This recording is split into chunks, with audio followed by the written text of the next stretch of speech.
तमिलनाडु में यूपीए के दो घटक कांग्रेस और डीएमके के बीच सीटों का तालमेल होता नहीं दिख रहा है। दोनों के बीच सीटों को लेकर बात बनने की बजाय बिगड़ती दिख रही है। यहां तक कि डीएमके के व्यवहार से कांग्रेस खुद को अपमानित व आहत महसूस कर रही है। कांग्रेस के कुछ नेताओं का कहना है कि डीएमके अगर कांग्रेस को सम्मानजनक सीट नहीं देती है तो वो इस चुनाव में अकेले उतर सकती है। तो डीएमके से क्यों नाराज है कांग्रेस, देखिए ये रिपोर्ट। तमिलनाडु में 6 अप्रैल को विधानसभा चुनाव के लिए मतदान होगा।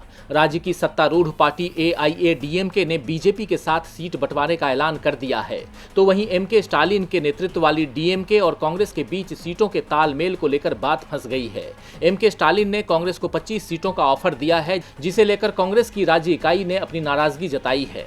डीएमके के व्यवहार से कांग्रेस खुद को अपमानित और आहत महसूस कर रही है। बताया जाता है कि डीएमके और कांग्रेस के बीच सीटों को लेकर हुई पहले दौर की मीटिंग के बाद प्रदेश कांग्रेस चीफ के.एस. अलागिरी ने साफ कह दिया है कि डीएमके ने सीटों को लेकर जो प्रस्ताव दिया है वो बेहद अपमानजनक है। हमें राज्य में सम्मानजनक सीट मिलना चाहिए।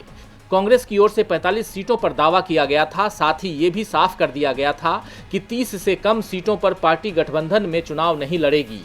दूसरी ओर डीएमके की ओर से बिहार चुनाव का उदाहरण देते हुए कांग्रेस को कम सीटें दी जा रही हैं।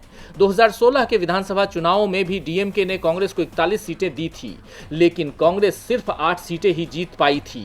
डीएमके के प्रस्ताव को लेकर कांग्रेस के अंदर भी नाराजगी देखी जा रही है। पार्टी का एक गुट सम्मानजनक समझौता न होने की सूरत में अलग चुनाव लड़ने की बात कर रहा है, लेकिन कांग्रेस की तैयारी ऐसी नहीं है कि वो राज्य की सभी 234 सीटों पर अकेले चुनाव लड़ सके।